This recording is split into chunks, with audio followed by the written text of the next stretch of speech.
I was diagnosed about 7 years ago. Started taking medicine at the last resort about 6 years ago, knowing that there were so many side effects to it all. I just did not want to start any treatment, only because I had to start. I started.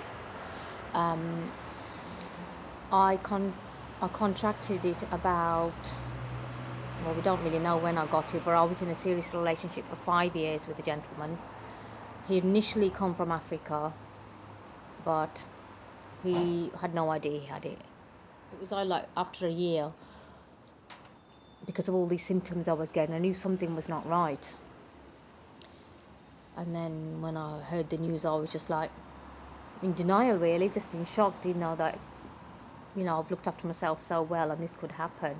Diagnosed 23 years ago, in May 1985, and this was before the fear-inducing iceberg TV adverts and whatever around that.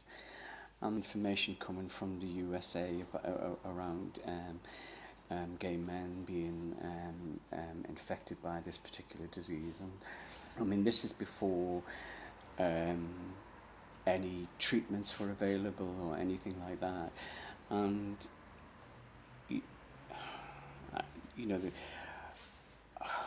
how I felt, I mean, I initially felt when I was told I wanted to tell my friend, a particular friend, and I resisted, and I kept it to myself for quite some time.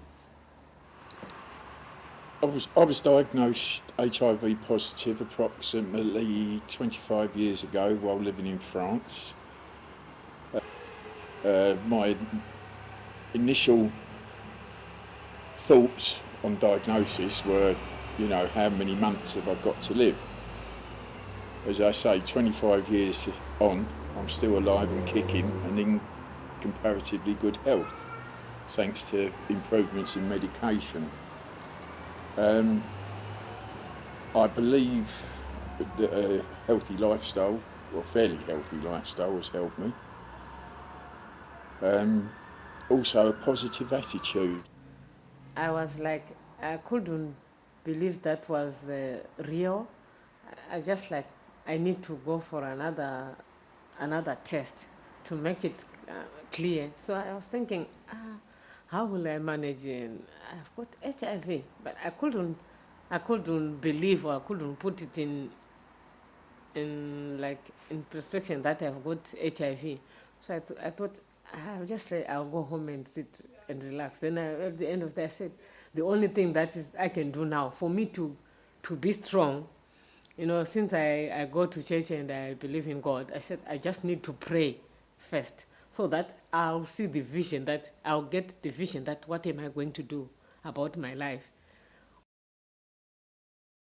If you have HIV, it doesn't mean that you are dying or that's the end of your life. You can still move on with your life and do whatever you feel like doing. Because to me, like in Africa, if you just mention that you've got HIV, people, they hear the word HIV, they just, like, they say you've got AIDS now and you are dying. Your days are numbered now. They'll just rush to say, what, you say you've got HIV, AIDS, that's AIDS, and they just think like now you are dying. And even me, I was thinking, at first, the time I was thinking, I've got HIV. That means even also I didn't have the knowledge, that I just think that I've got AIDS now. I'm going to die. I think at one particular point in my life, where one Christmas I actually crossed 43 people off my Christmas card list who'd actually died of HIV. And I suppose I had what was, what could be termed as survivor's guilt, really, I suppose. And I still have that to a certain extent. I still carry that to a certain extent. And my own partner died as well at the same time, around about the same time. And it was quite a traumatic time for me, around that. There's enough stigma already attached to this anyway. Trying to keep yourself to yourself and get on with as much of a normal life as you can. But what is normal? You know, when you constantly have to take medication every day for the rest of your life. I mean, I've had days where I've just feel like suicidal. I don't want to take medication. I hate taking tablets as it is. I was on 7 tablets a day when I was first diagnosed, and now I'm only on 2. Even that I hate taking. With any, if you like having a attack, about a virus attack for a common cold, you've got to take more medicine on the top of your already taking, and but at the end of the day, it keeps you alive. I mean, I stopped taking it for about 3 months. Didn't tell anybody until they rang me up and says, "Why aren't you taking it?" I said, "I've just had enough." You know, what is life out there for me? This is my life. You know, I mean, I lost a lover through HIV-related illnesses, and you know, when I came to Leicester, I thought I was just going to be a single guy. Here I was, over 40 and whatever, and you know, going on for 50, I reckon. So, you know, and I thought, you know, my life was over, but now here, in 15 years, I've got a really good relationship. As time's gone on, I've learnt to live with it. As I say, I consider myself still quite healthy. I don't actually let living with HIV affect my life at all. I still do normal things that I do as a healthy person. I still go fishing, I go walking, and I try and carry on as normal. The only physical side effects I've had of any severity is I suffer from severe neuropathy, but that is part and parcel of the drugs I have to take for my treatment. And, you know, I live with that. Better to be alive and have painful feet than dead and not feel them. But in Africa, you just think there's no medication, there's no support at all the things will be like upside down. So you feel like if I'm here, I feel like a lot of support. And I'm getting treatments, I'm getting my medication. I feel like I've got a lot of, I've got life in this country. Even today, it's a need-to-know basis. You know, I don't broadcast the fact that I'm HIV positive. I find no need to. I'm not one of these people that walk around shouting from the rooftops, you know, I'm HIV positive, you know, I see no reason to do this. My wife's aware of the situation, my doctors, my son, and the people that have helped me, you know, namely the people involved with Les. I was never out at work, and even though they had a very good HIV policy, I just didn't, I wouldn't have felt secure, you know, around the people at work, and so I was never out at work. And here I am here doing a public film, and you know, I've told the world and his mother about my HIV status, yet I haven't told my son. You know, and you know, I just feel that I feel guilty sometimes about not telling them, but I don't want to burden them with necessarily, because I feel well and I'm good, you know, and carrying on with my life and whatever. And, you know, and I just think the relationship would change. It'll be one of that. He would be caring for me, and I would say, no, I don't want to be cared for, thanks, you know. So, but, you know, I mean, I think, you know, if you do tell somebody your status, you know, the relationship changes. It does change, you know. I mean, you know, that's how it is, you know. Till now, it's still a secret. And my family don't know. My children don't know. The only person that knows is the partner that I'm with. I've been with him for 5 years now. It's a new partner. I mean, I want to tell my family. I want to tell my children. If anything happens to me, you know, at least they knew. You know, this is why Mummy's got a cold, and that's why she just in bed just because she's got a cold. You know, this sometimes I do, but I just can't lose them, because they don't know much about it. It's all like just hush, hush, hush, kept quiet. You know, there's just a number of people you can tell that stigma attached, oh, it's something dirty, or we might catch it. It's just that people are so ignorant, they don't really know much about it.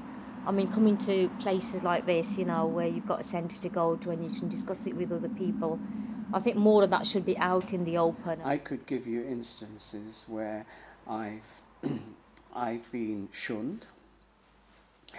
I've been rejected by people because I've been HIV, telling them I'm HIV.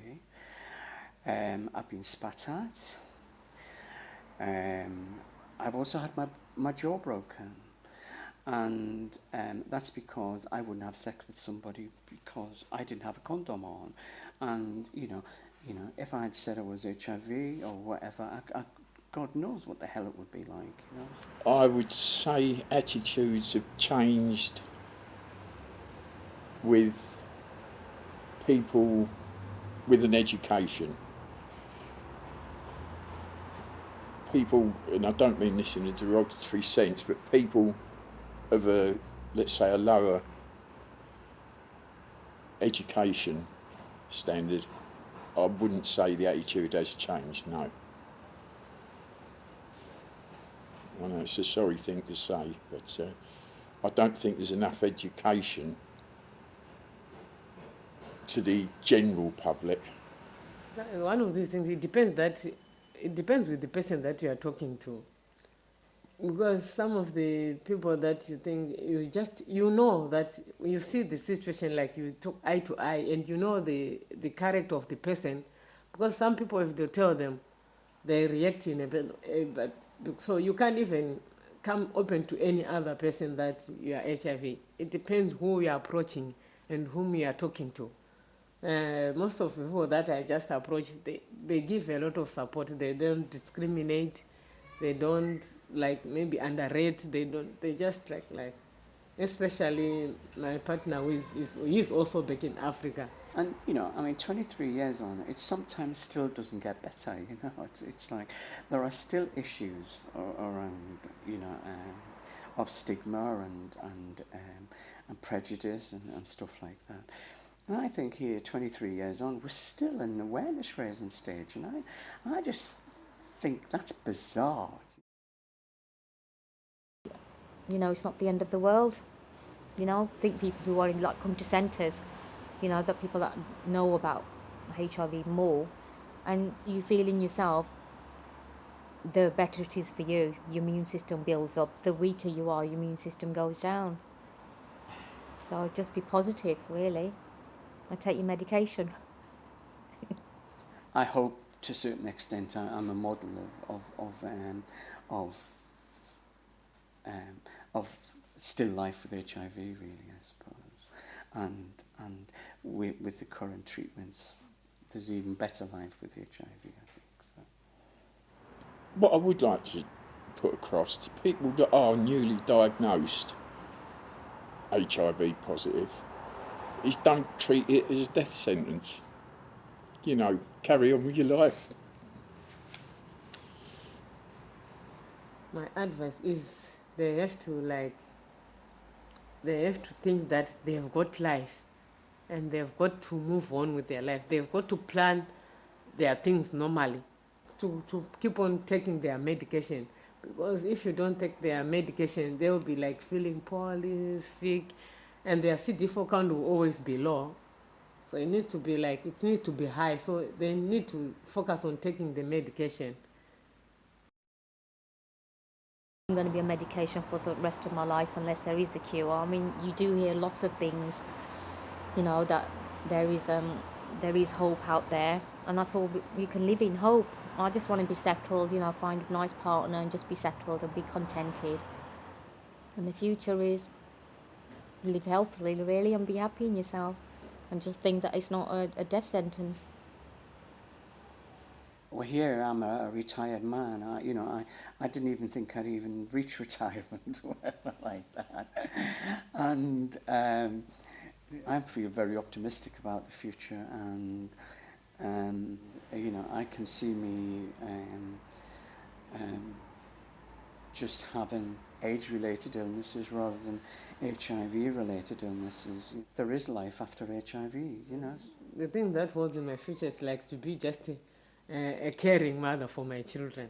That's the first thing that I wish I could do in my life, and to look after them. It is very hard that you don't, like, they are not close to me, like they are very far away, but it's better than nothing because we communicate on the phone. Any problem that is, I try to solve it whilst I'm here.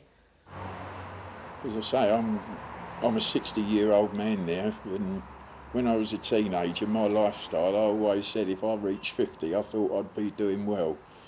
I'm now had HIV for 25 years and I'm 60, and so I'm still here and kicking.